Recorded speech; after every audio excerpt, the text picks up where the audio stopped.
World War III has already begun. That's an extreme statement, one that bears a heavy burden of proof. You should be skeptical. However, it's important to note that real skepticism is not blind disbelief, but rather the suspension of belief until sufficient evidence is provided. In this video, we're going to provide you with that evidence. Everything we talk about here will be documented in links in the description. I strongly encourage you to do your own research and to verify what we're talking about. Let's start with the definition of a world war.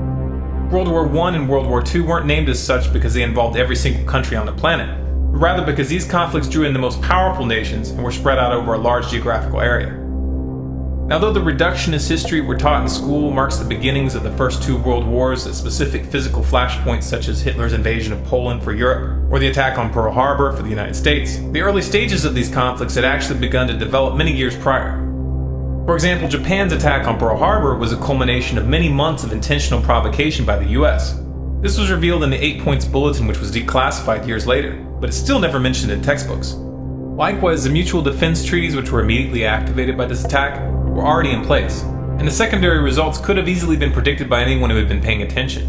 Unfortunately, at that time, the internet wasn't available. The public was caught completely off guard. World War I planted the seeds for World War II, which transitioned directly into the Cold War.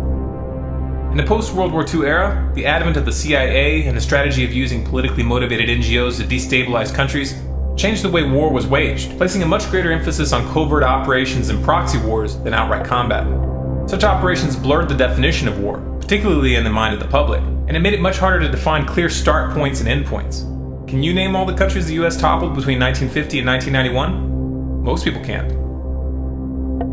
The end of the Cold War and the power vacuum that the fall of the Soviet Union created invited 20 years of military expansionism on the part of the United States. And this laid the groundwork for the next global conflict. This next global conflict is what we're referring to as World War III.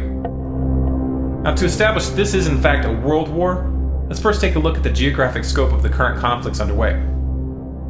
Afghanistan is still clearly occupied by US forces, and as the official military prepares to withdraw in 2014, private military forces are being brought in. Also, there are no plans to discontinue the drone program in Afghanistan anytime soon. The Iraq War is supposedly over, and there's been a drastic drawdown of US troops. However, the overt occupation is now being replaced by a covert occupation run by the CIA, which has one of its largest stations in Baghdad. Obama has expanded Bush's drone program into Yemen, Somalia, Algeria, Libya, and Pakistan. In parallel, the Dagger Brigade has deployed US forces to 35 African countries this year, and the Pentagon has put boots on the ground in Mali as of April. And let's not forget that Obama toppled the Libyan government in 2011. The US has been running intensive war games and drills with South Korea since February, and they are ongoing in spite of the lack of media attention in the past month. North Korea is calling these drills, which included simulated nuclear strikes and naval maneuvers, wanton provocations and rehearsals for war. This really isn't an exaggeration since the US just recently signed a mutual defense treaty with South Korea, which makes it significantly easier for the US to get militarily involved in that region. The US has pushed for multiple rounds of sanctions against Iran, supposedly to discourage them from building a nuke, even though the CIA and Mossad both agree that the Iranian leadership hasn't even made the decision to build a bomb, much less even start. The US and Israeli governments aren't one to let pesky little things like facts keep them from promoting military strikes on Iran, but since they haven't gotten much traction with this approach from the international community, they've moved on to less direct tactics. And that brings us to Syria. Iran's closest ally is Syria. And on Friday, May 3rd, 2013, Israel attacked Syria. This after their attempt at framing the Syrian government for chemical weapons fell apart. The US has been stepping up its material support for the Syrian rebels, though they still publicly claim that they aren't supplying them with weapons. This is just a public relations smokescreen. On May 26, Lebanon was attacked by NATO-backed insurgents due to Hezbollah's support for the Syrian government. Russia has taken a firm stand against US, NATO, and Israeli attempts to topple the Syrian government, and is still planning to send a shipment of S-300 anti-aircraft missiles to the country. In response, Israel's President Netanyahu reportedly warned Putin that Moscow's sale of the sophisticated missile defense system to Assad could push the Middle East into war, and argued that the S-300 had no relevance to Assad's internal battles against rebel groups. This statement, coming right on the heels of the unprovoked Israeli airstrikes on Damascus this month, leaves little doubt as to what these missiles are intended for and why Israel is angry. Of course, Netanyahu doesn't like this. He wants to be able to continue attacking Syria with impunity. Now, this past week, Russia moved a group of warships from their Pacific Fleet into the Eastern Mediterranean for the first time in decades to, quote, protect Russia's interest in the region. This move counters the US naval presence, which has built up in the area over the past several years. Both of these moves are direct statements about their intentions regarding Syria and Iran. This is only a rough summary of the early stages of this conflict. Much is being left out here. But this should be enough to establish this is indeed a world war. Now as for the players, how are they divided? Who's allied with who? On one side we have China, Russia, Iran, North Korea, Syria, and a handful of nations in South America. The role of the South American nations in this conflict has been strictly economic, but as we'll discuss later, economics is central in this crisis. On the other side we have the United States, Israel, and NATO, which includes most of Western Europe, Saudi Arabia, Qatar, and a handful of others. So clearly the most powerful nations in the world are involved.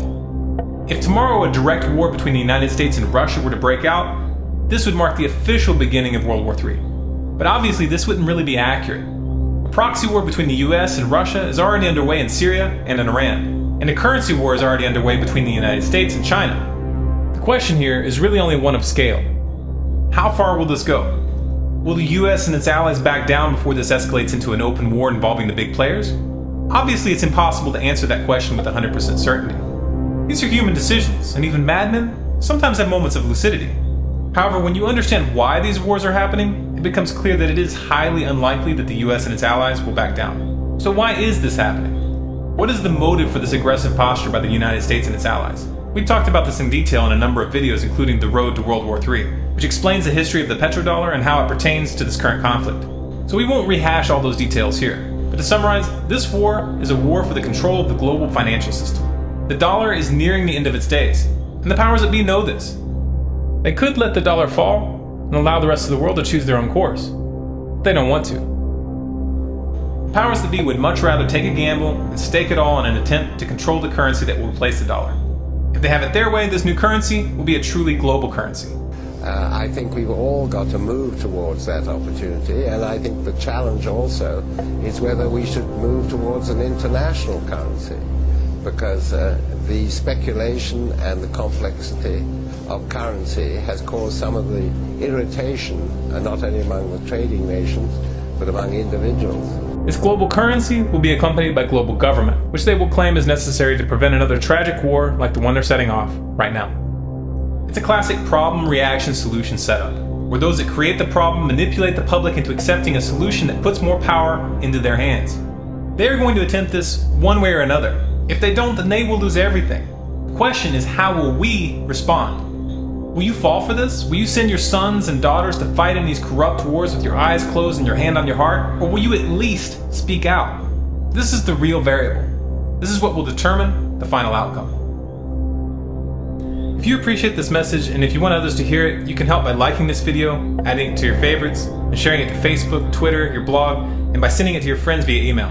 If you'd like more videos like this, subscribe to Storm Clouds Gathering on YouTube. For updates and bonus content, be sure to follow us on Facebook at facebook.com/stormcloudsgathering, on Twitter at Collapse Updates, and our website is stormcloudsgathering.com.